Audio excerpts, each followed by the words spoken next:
Good day, radio listeners and viewers. We're glad to have you here with us. My name is Jonathan, and we actually have two very special guests to the ministry today. We've got Gigi, who is our Wives Care Coordinator, with us actually here in the studio. And then we have actually on the line with us Marie, all the way from Pennsylvania. So, hi, Marie. How are you? Good. And Marie's, it's kind of fun because I have to at least tell a little bit of backstory on Marie. So actually, I met Marie's husband, Todd, many years ago at a workshop that isn't even the workshop that we do now. And then through some other things, he ended up coming to one of our workshops, and he and I became friends. And then next thing you know, what do they say? One thing led to another kind of a thing. And now Todd is actually the one who runs our Gateway to Freedom workshops up in the Pennsylvania area. So it's really cool. And so it's been great to know Todd and Marie all these years. And now what Marie has been doing is she's been coming alongside Gigi and helping as kind of co-leading the wives care groups. And so what I would love for y'all to do before we kind of get into the topic of tips for husbands is, why don't you share a little bit about the wives care groups and maybe even when the next one's coming up, and just a little bit more about that before we dive in. Yeah, my pleasure. Yes, I've been honored to have Marie join me in co-leading the groups along with Ronnie West. And it's we have a season starting in October 10th, Wednesdays, 2 times that we offer, one at noon Central Time and the other one at 7 p.m. Central. And it's a 6 weeks program that really provides some guardrails for learning how to do this journey of healing as a wife, as well as the experiencing support from each other and from people who are in the same boat, and from those that, like Marie and I, who have been in it for longer, and we can hopefully really give some hope, right, Marie? And that's right. I'd love to hear what you have to say from from our experience. You've been such a blessing. I would say that the Wives Care Group is a safe place for women to come together, to be able to share what they're going through that week, and to be with other women that understand. And Marie, I would actually say, so I kind of jumped way ahead. Our listeners have some history with Gigi, so they've kind of met Gigi before and know Gigi. I would love for you to maybe be able to just give a little bit of your own story to kind of give people an understanding, like, hey, how did you even have a desire to get involved with wives care ministry? And so how did you kind of get to the point that you're at now? And some of that I know will come out a little bit when we deal with this idea of maybe offering some tips to husbands. But why don't you let our listeners know kind of who you are and how you've gotten to this point? All righty. Well, my name's Marie, and I live in Lancaster, Pennsylvania. And like Jonathan had said, my husband and I met Jonathan through the Be Broken Ministries, and we felt a call to come down to Be Broken just to share our story with you guys, and that's kind of how we got connected. In the beginning, I was really raw after I found out everything my husband had disclosed to me. I had never seen any hope of helping anybody, or even like having any kind of joy again. And so it's been a long journey, a process with the Lord of finding healing. He has given me such a desire and an empathy for women who are hurting, to let them know that they're not alone in this journey. I think that's such an important thing, is to know you're not the only one, and that you have someone to walk alongside with you. So I guess I met Gigi through the Be Broken Ministries, and we just connected, and yeah. So yeah, and it's great. I would love to hear your perspective too, Marie, on maybe the value of the wives care groups being something that can be done online, and versus maybe having to go to a location to maybe get help. Why do you think that maybe is? Maybe that brings a more safety to women, or what would be your perspective on just the idea of the value of it being online versus maybe having to walk into a building somewhere? Mm-hmm. Well, it definitely is a safe place because you can do it at your home, and you can also join in. You don't even have to have a video showing. So Mhm. not everyone feels they're at the place where they could even, come face to face with a group. But it's been really neat to be able to join from anywhere. Um, Yeah. it's neat to co-lead a group with an amazing woman from Texas, and I'm in Pennsylvania, and we had people from all over the country join our group. So it's very convenient.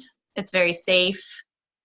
Yeah. It's Well, we love Mhm. technology because I mean it's allowed us to do a whole lot. I mean, we're doing it right now. That's right. There's no way we would reach as many people as we do without the good technology that's out there. Okay, so the next group is actually starting October 1st, 10th.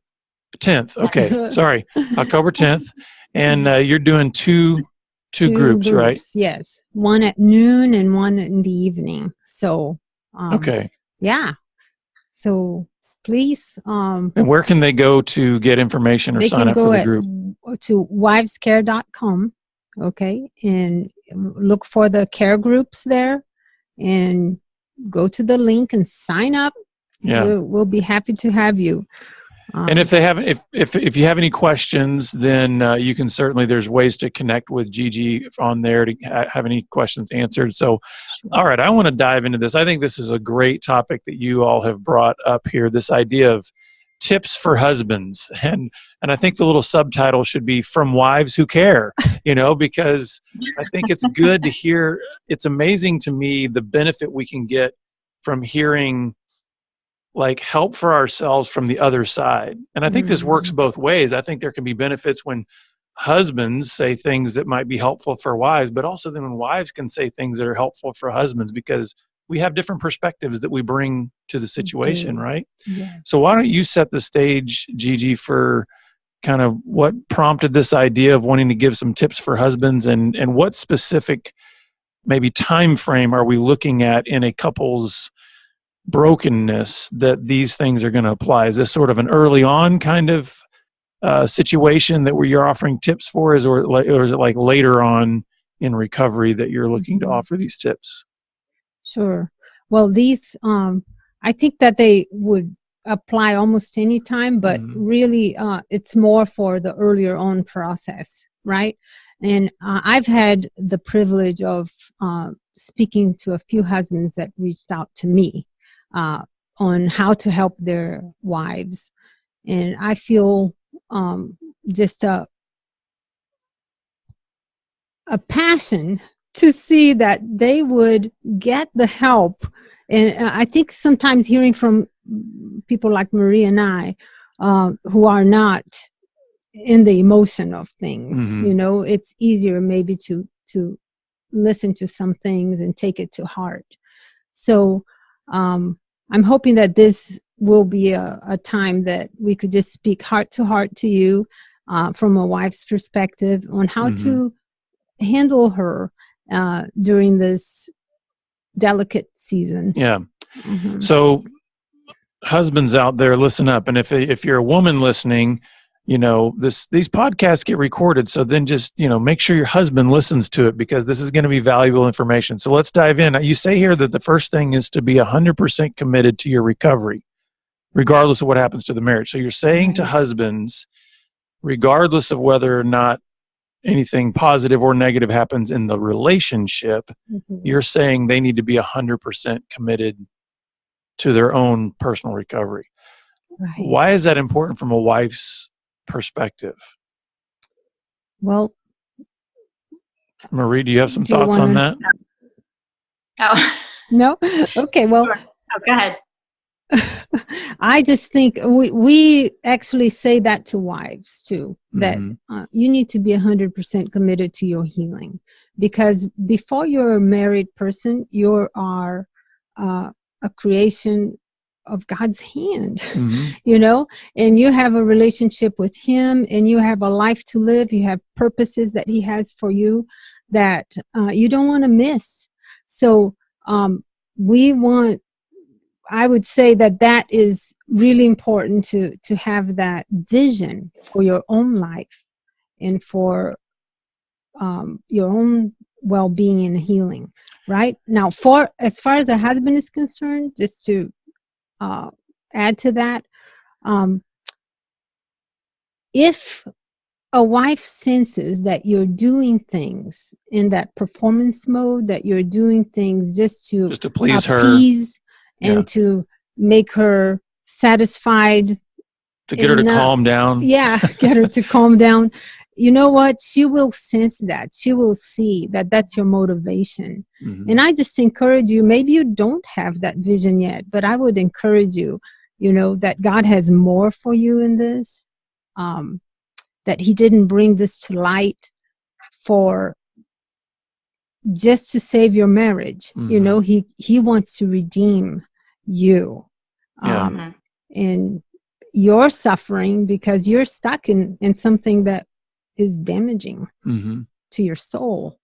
So pray for God to give you if you don't have that yet. And I understand that sometimes the motivation in the beginning is just to survive, to get your wife not to leave, but that will not last if you keep it to that level. Does that do you agree, Jonathan? We like to tell guys all the time, and I think this applies to women too, is it's like there's only one person you're guaranteed to live with for the rest of your life, and that's yourself. So it's like there needs to be some personal responsibility in that.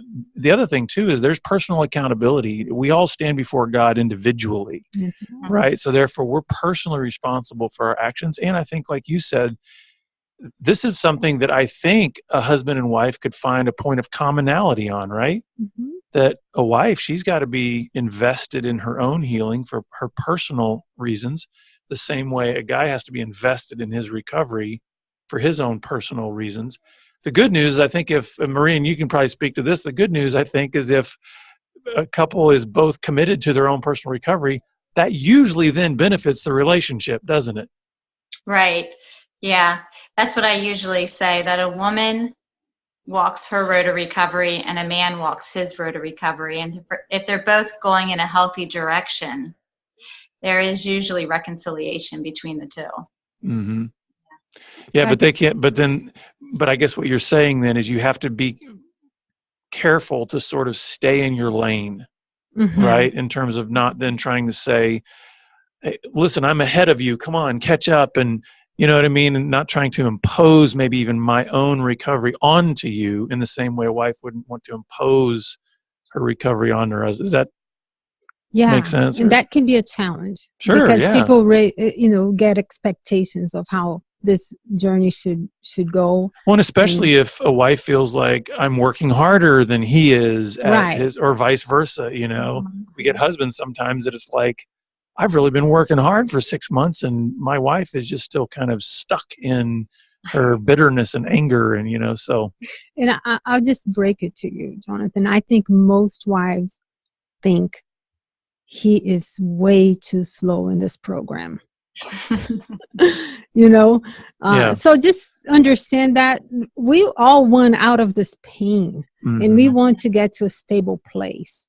So unfortunately, that is something you're going to have to live with. She's going to be thinking, are you still there? Can't you, be farther in this process?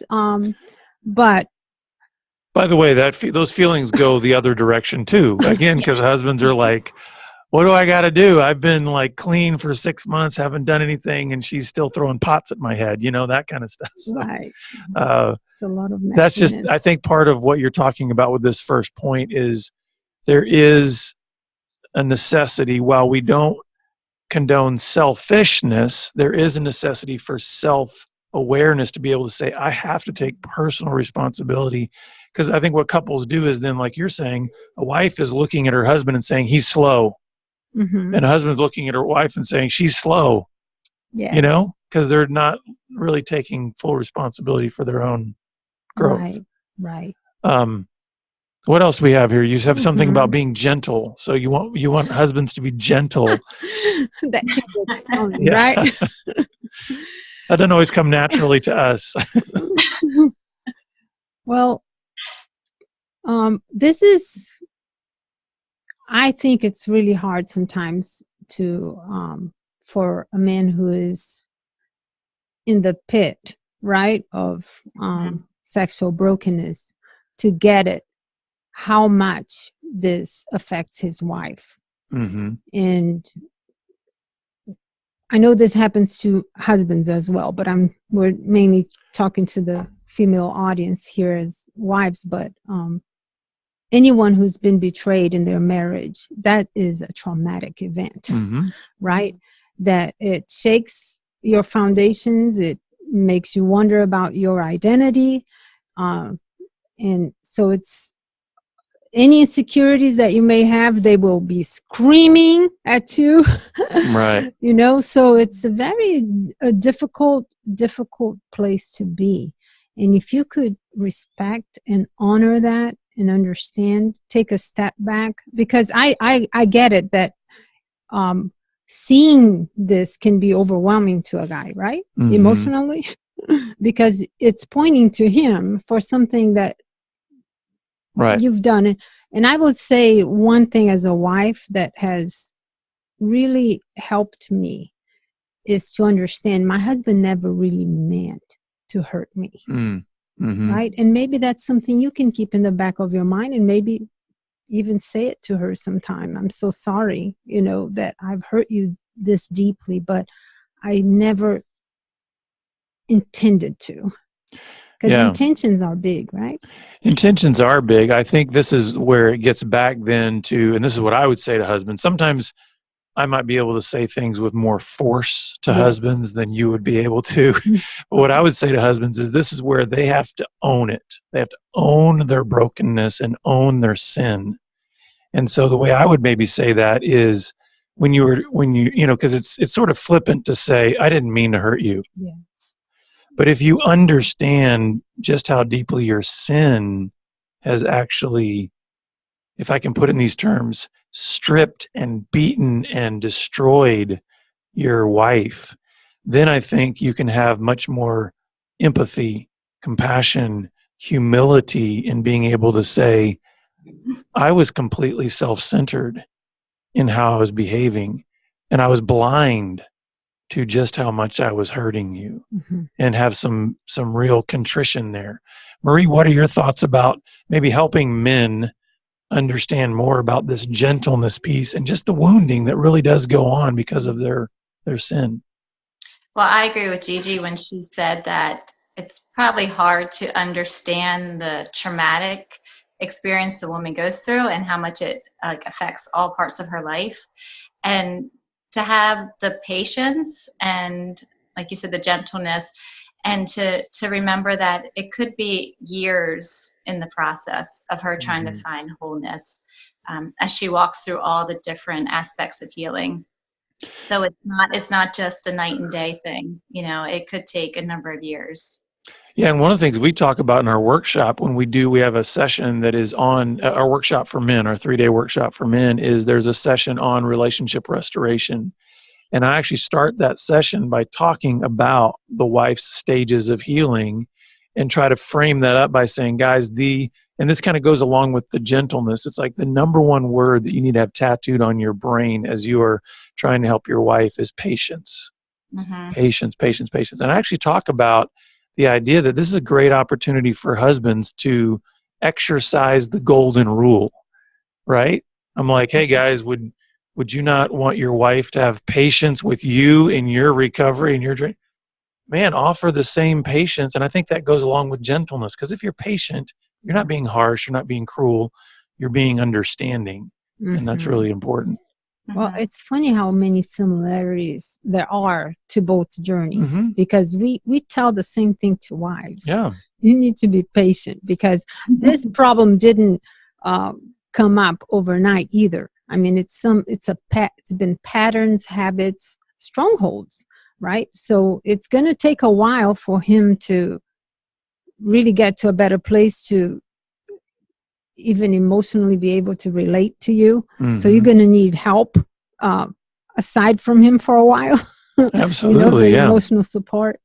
So, so you have some things here about how husbands can actually help their wives through this process. I mean, I feel like these first things are just kind of setting the framework. Guys, You need to be 100% committed to your recovery the same way a wife is individually committed to her healing. There's a gentleness that kind of needs to frame up the relationship there. But what are some of these things that maybe some specific ways he can help you? You have something here about dealing with just the understanding the emotional, the symptoms that are going to happen in terms of distress and all kinds of grief and some of those kind of things. Yeah. It's just emotionally, it's there will be so many people are different. So let's just start with that, right? Mm-hmm. And some may be prone to depression. Even I remember when I first heard about it, I said, I want to go to heaven. You know, we're talking about here, can I take my life? Mm-hmm. And someone gently reminded me, remember, you have 3 girls. You know? Right. There's more to it than just your marriage, right? But these are not things that I ever thought about before, you know. Anxiety, panic attacks. Some people may have that. That's very common, actually. Some ladies may need medication and go to the doctor, you know, for a season. Mood swings, quiet, rage, bad language. Mm-hmm. So overeating, undereating, tailspins, it's all your fault. And then you have intrusive images and thoughts, questions, right? Where were you? What were you doing? And right. So you're going to have someone who is not in her normal state, right? And will exhibit that through different emotional symptoms. And so the way, if I understand you right, then maybe one of the ways that a husband can help in that, the word that comes to my mind is try to have a sense of empathy. Yes. I think it's interesting, you know, we keep talking about how there's so many overlaps between like maybe what a husband has to go through and then what a wife has to go through. Believe it or not, if you think about recovery, there's a lot of withdrawal symptoms that can happen even for a man coming out of an addiction to pornography or sex or something like that, where you can have even physical symptoms there. You can have headaches and cold sweats and even other mood issues like depression. And so there's not, again, it's not like we're so far removed from one another in even the things that can happen in our bodies, even when we think about recovery. So that's right. I think that what our thought here is just don't be surprised by that, right, and expect it, because it helps to just know that this is not because the world is ending. And so, and also to see that these are normal. Yes. Because I think with some husbands, they see just how this blows up a wife emotionally. And because that is out of the norm for her, then he's thinking she's broken. Like, what happened? Now she, you know, like something is abnormal about all of these various symptoms. And for what I'm hearing from you is these are very normal. Marie, can you maybe describe even what this was like for you to help maybe husbands understand this is not crazy for a woman to feel these things that she's feeling? Yeah. Well, I think I changed the person I was at that time too. I went from being pretty happy and laid back and just enjoying life to angry, depressed. I had thoughts in my mind about taking my life as well, things that I never even would have, had entered my mind in the past. I was angry at my husband, and you name the awful feeling, I probably felt it. But the one thing I wanted to say also is to remember that most wives do not hate their husbands. They just hate what is happening to them, and they hate what has been done to them, and also their family. Because I remember going through times where I just hated that my husband had caused this much pain to me, and that then I felt like I was neglecting my own children because I was too distraught, to to even do the stuff that I enjoyed doing with my own kids. Yeah. And I'm glad you said that, because even anger that is expressed well can hit very personally, right? Like even Yeah. if a wife expresses exactly what you said right there very, very well, I'll be the one to admit it. Most men will not admit this. We have fragile egos. And so a lot of times, even if a wife is expressing her anger appropriately, like in a godly way, the way our fragile ego is going to take that is like, you hate me. And I love that you actually just said that out loud so everybody can hear. Listen, the way wives are thinking in that moment is, I actually have Steven Cervantes, who's on the program a lot. He likes to say, guys, he says, when you really need to be scared is when your wife has no anger. Yeah. Because anger means she cares about you. You know, so she wouldn't be angry if she truly didn't care about you. But that's good to say that it's not about her being angry at you. It's about, she's mad because the things you did really just destroyed the way things were. Okay, so we've got a little bit of time left here. Let's try to knock out a few more of these, because these are good tips. Okay, the next one here is just making full disclosure, right? Tell the truth, nothing but the truth. Get the whole thing on the table to avoid this dribbling disclosure. So that is something that is so important. And by that, I don't mean, I think you need to do that with care and wisdom. So it doesn't mean there are different levels of disclosure in terms of the kind of harm that's been done to the marriage, right? So I think there's a time that you may need really a counselor to facilitate all of that disclosure and do that way. But our point here is that if you leave things, one, it's going to harm. If you leave things unspoken and unconfessed, it's going to harm yourself. And you can probably absolutely testify to that. But also, I mean, if a wife keeps getting information, later, after she's done, maybe she's healed some, and she's grieved and done some work, and then she hears something totally new and different. It feels it's just re-injuring, and it doesn't help a lot at all in building trust, right? Because if you're keeping things from me, what else are you keeping? Okay, you've given me this now, and now what else is there that you haven't said? So that is so important. Marie, what are your thoughts on just kind of full disclosure and where maybe some of those lines might be for when it's too much in terms of detail or not enough? Or Well, I think just to be discerning and careful and sensitive. I've seen some husbands say, well, I want to be completely honest. I want to tell everything because then I'm completely honest. And then I've seen wives injured because some of those details were unnecessary for her to know for her healing. So I think for a wife to know the details that are necessary for your healing, because we don't need to know every little detail. And so I feel like it's just a husband and wife, they need to be very careful and discerning and sensitive on that area.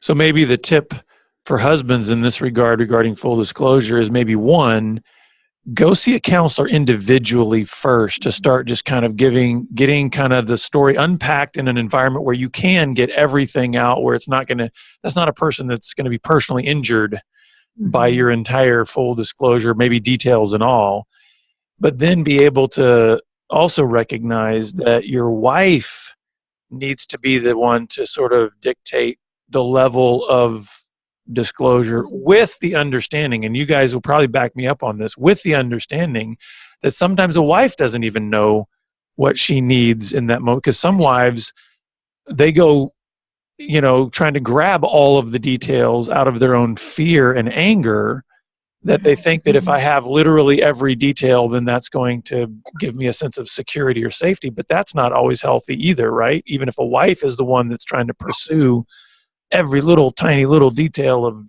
of a graphic nature or something. Mm-hmm. Right. That. Yeah, and Go sorry. ahead.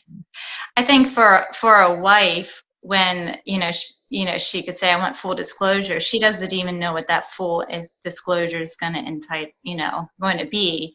So she might not even know the depth of it. So she might not be prepared to hear all of it at that time. Yeah. Right. And having doing in a counseling setting, I think can be very healthy for both, because the counselor can prepare both parties with that too, right? But I would say some women need more detail than others. There's something about personality that you feel like you need more. Just beware, ladies, because here I'm talking to the ladies now, that those details, they can become huge triggers for you. So I would refrain from trying to become too graphic on this. Well, we're actually over time, but I don't care, because this is really, really good. And I think our listeners will be accommodating for us having a longer than normal podcast, because there's two more things on here that I really want to get to. Maybe we can get to three, but especially the one about grieving, and then talking a little bit about trust. So let's unpack that whole grieving part, because everything I've heard and everything I saw even in my own wife was that the real meat of healing comes through grieving. And so why don't you talk about that? And Marie, especially, I think you could really speak to this on a couple of different levels when you think about grief, not only in the marriage regarding sexual sin, but you also had another issue happen in your family that was simultaneous. So would you mind maybe unpacking that story a little bit for us to help the ladies out there understand grief, but then also maybe help the husbands? How can they walk alongside a wife in her grief that might be, helpful and healing for her? Okay. Wow. So during the time when my husband disclosed his sexual sin to me, we had a son, a 15-year-old son, who was re-diagnosed with brain cancer. And 5 months after he was re-diagnosed, he passed away. So I was experiencing a loss of a marriage. Even though my husband and I did not separate or get a divorce, I still had felt like I had lost so much in the marriage. And at the same time, also experiencing the loss of a son. And grieving both of those, I started to realize the similarities in grieving. One grief with my husband, I was very angry at him. I didn't experience the anger with my son's loss. But for the most part, with both of them, the grieving process was very similar. What would you say were maybe the most, if I could put it this way, the most beneficial components of grief that sort of helped you move forward? And I hate actually using that word, because I never use the word get over. I mean, I lost my dad when I was 18 years old. And it's like, you don't ever get over that kind of a loss, but you do heal in a way that you can live life, carrying that loss. So what would you say were maybe the most beneficial things? And then alongside that, what are some things that a husband can do that can help that process, or can maybe hurt that process for a wife? Well, I think that one of the most beneficial things is not a very fun thing. One of the most beneficial things was to allow myself to feel the pain, to feel the pain of the loss and the deep, that kind of the heart-wrenching pain of it. And there were times I couldn't experience all the pain, but allowing myself to feel the pain for as long as I could and as deep as I could that day. Because unless you're going to feel the pain, you're not going to be able to process the pain, and you're not going to be able to move forward beyond the pain. So, and some of the things that could hinder that is just telling a wife, well, just get over it. Right. Yeah. Bad advice. Yeah, bad advice.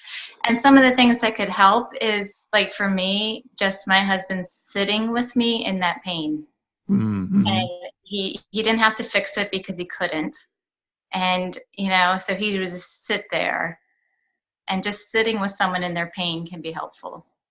Now, so let me ask it, and either one of you can answer on this. So I can only imagine, and of course I saw much of this with my wife, but we were separated at the time, so I didn't see necessarily a lot of her healing firsthand. But what we hear from many, many wives is there's such a vacillation going on emotionally that there's one day that maybe you don't even want to see like your husband, like physically even see him. Then maybe the next day you would probably like for him to just sit next to you when you're crying. How does a husband like, what are the signals that maybe a wife can give, or how can a husband learn to read that, to know, when do I move in?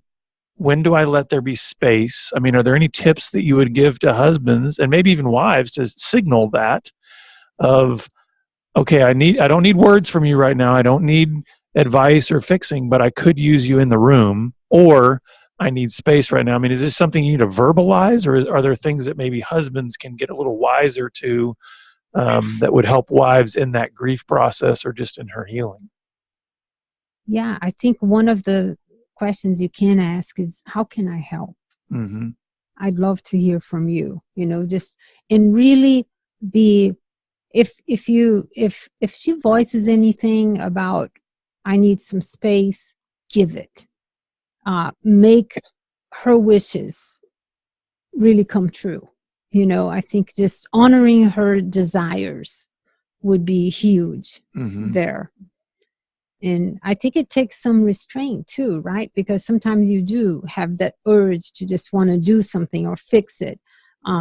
But just to give that space. And I've spoken with many wives who have wanted to just have maybe the house to themselves, you know, or go for a long drive and just be with other, talk to their support or whatever. So, and here's what I would say to the husbands out there is for themselves to be able to know whether they are asking those questions from the right motives or not, is when whatever the wife's response is, if you then get upset because of the sacrifice that it's going to cost you, your motives were wrong in asking the question.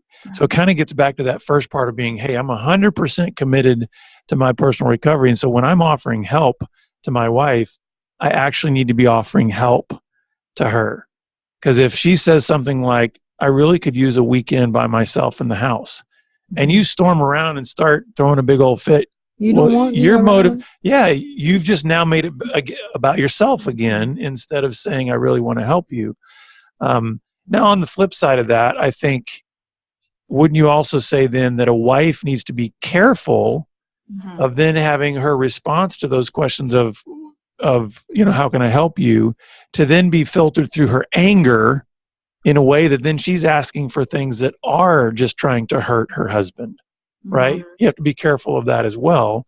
So then maybe a wife also needs to ask herself, what's my motive in answering that question? You know, am I really trying to say I want to do something that truly is going to be helpful for me, or do I now want to do something that's going to nail him to the wall, you know, and really make him hurt? Right, which is very possible. Yeah. Yeah. So let's land the plane here with this issue on trust, if we could. Can we talk about that? You talk about, this is again being tips for husbands. You say here, and we'll have to see how we think about this, you know, rebuilding trust is 100% on you, and it'll take time. So unpack that. Let us know what you mean by that. Well, it is. You're the one who has broken trust here. And trust is lost quickly, and it's regained very slowly. And it should be. So it's going to take time and again, the need for patience. And what we tell wives is look for actions and not just words, right? Right. So it's going to be your conduct, the things you're committed to, that will give her that sense of rebuilding, and can I entrust myself to this person again, Mhm. right? So we go back to the honesty piece. Being honest is so very important, and it really shatters rebuilding trust when you're not. And I don't know, Jonathan, but I hear from the grapevine that there's just many guys get in a habit of lying, Oh yeah. right? And they lie about things that have nothing to do with sex, and it's Mhm. just a matter of it's a second language that they've acquired, I guess. Right. So that is something to be self-aware of, that it might be an area of your character that is really you're going to have to be watchful for. Right. So if you say that lie about something, because I hear from wives, if he's lying about this, what else is he lying about? Mhm. So if you catch yourself in a lie, go and say it, go and confess it, right? So it goes back to that very basic. And I would even say just, I think sometimes what guys do too is, like you said, they kind of get in that habit of lying, even what they don't need to lie about, they just lie, lie, lie. And even if they begin to catch themselves, they feel like they have to have time to figure out confession. And I say, listen, as soon as it comes out of your mouth, just say, that was wrong. That was a lie. Let me tell you. I mean, like, don't wait. Why do guys feel like they have to wait? It's like it gets worse the longer you wait. If you tell a lie, just catch it right then and go. And a lot of times, there's sometimes, certainly early on, I think, in recovery, where the lies that guys are telling are just bald-faced lies. I mean, they are just complete untruths. I think some of the lies that guys tell are either embellishments, like there's factual information there, but then a guy wants to make a story sound a little bit better. Mhm. Or I'm going to give you 80% of the information that is part of. And that's where I think, again, a guy needs to just stop himself right there and say, that wasn't the whole truth. Let me tell you the other 20% of what was going on here. But Yeah. Marie, what are your thoughts on just the issue of rebuilding trust and just some of the things that could be beneficial for husbands out there, and recognizing they've got to bear this responsibility to rebuild what they have torn down? Well, I agree with what you both have said. Just to be a man of integrity in every area of your life, because when there's like even playing a card game, if I would see Todd say something that's not true or cheat a little bit, I start to wonder what else is he cheating in, or what else is this? Just in every area of your life, and also if there is a relapse, to come and talk to her about it. So many times I hear men say, well, we don't want to re-injure, or we don't want to hurt again, we don't want to destroy again, but it will hurt. It just will. It will hurt her again. But when you come to her and tell her, and not get caught and then tell her, but actually take responsibility and come, she starts to see a man who is growing in his journey. And that helps build trust. Even though it will hurt, it will also help build the trust. And I'm glad you brought that up, because I think it is important to make the distinction between what we were talking about earlier regarding full disclosure, which is like on the front end when everything needs to come out that is historical, that hasn't come out yet, that you don't want to dribble that out, right? Right. But that doesn't mean that once full disclosure has happened, Mm-hmm. that there's never going to be confession again after, like, Right. as if you're never going to fall or fail or do something that is untruth, or anything like that. So you still have to be in a mindset of, well, if I do stumble, or if I do hide something or do something wrong, I need to confess it. And I actually learned something about confession that I never would have dreamed, and that in terms of how that actually benefited my relationship with Elaine was that this was years into my recovery and us being back together, and I had a confession that I needed to make, and I confessed it to her, and we prayed, and after we prayed, she looked at me and she says, "I wish I had your courage." I never would have dreamed that confession and the unwillingness to leave things in the dark is something that could be a character quality that could actually be inspirational to my spouse. Yeah. Like, whoever thinks that confession is like a character quality that's good. But I think if you think about it, don't we respect a person who is at their own detriment going to say, "I was wrong," and take whatever the consequences are, because there's something honorable about that, right? Absolutely. I had a funny illustration that came to mind when I thought about confessing, because that's very hard, and you're right. It takes a lot of courage because you don't know what she's going to do. Right. No, you don't, especially in those early months or whatever. So no guarantees from this side. But I would say, I thought about ice water bathing. Have you heard of those in Norway? Oh yeah, where they cut the holes in the ice and then they jump go in and they jump in, and for some people. So I was curious and I looked it up and what it does. Right, that people that practice this, besides stopping your heart, to me it sounds crazy. I'm from Brazil. I like warm water, and but it resets your system. There's a cleansing that takes place. Your blood flow goes much faster, and there are all these things, and I'm just saying, to me, it is like you're really throwing yourself in the icy water, but you have the safety that God will be with you, and there's God's grace. Yes. So the final tip to husbands is take a trip to Norway, cut a hole in the ice, and take a dip, right? So that's the final. But that goes with the courage you're talking about. It does, absolutely, yes. And maybe that's a good place for us to end, is just, guys, have courage. Yes. Like, this really is about, when the Bible talks about husbands, love your wives as Christ loved the church and gave himself up for her. I like to tell guys all the time, there's only one of the spouses in the marriage that is told to go to the point of death for the other one. It's not the wife, it's the husband. It's the husband that's told to go to the point of laying down his life. And so you've messed up, you've screwed up, you've broken trust, you've done all these things that have hurt your wife, but God is a resurrection God, and he can bring to life that which has died if you're willing then to surrender and sacrifice yourself. And so I would say that would be my final tip to husbands, is just to have courage. Is there any final words that you all would have for husbands or wives out there who are facing this challenge? Well, I think this came to my mind was that women are looking for humble warriors to lead and to guide them and to stand guard for them and to protect them. That's good. That's good.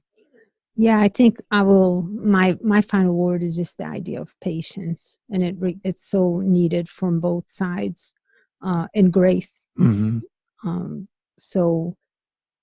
just encourage husbands to look at your wives with grace, and the other way around.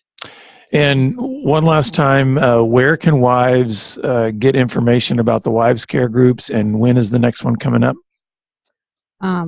Wivescare.com. Okay. And the next one will be October 10th on Wednesday. And if you have any questions, you're welcome to email me. And one of the groups happens like midday and the other one is in the evening, right? Correct. Yes. Okay. Yes. So wivescare.com. Marie, thank you so much for being with us. It's always good to see your face and hear from you. So thanks for being with us today. Thanks for having me. Yeah. Well, and listeners, we are always glad you're with us, and we look forward to having you back here next time on the Pure Sex Radio broadcast. Take care.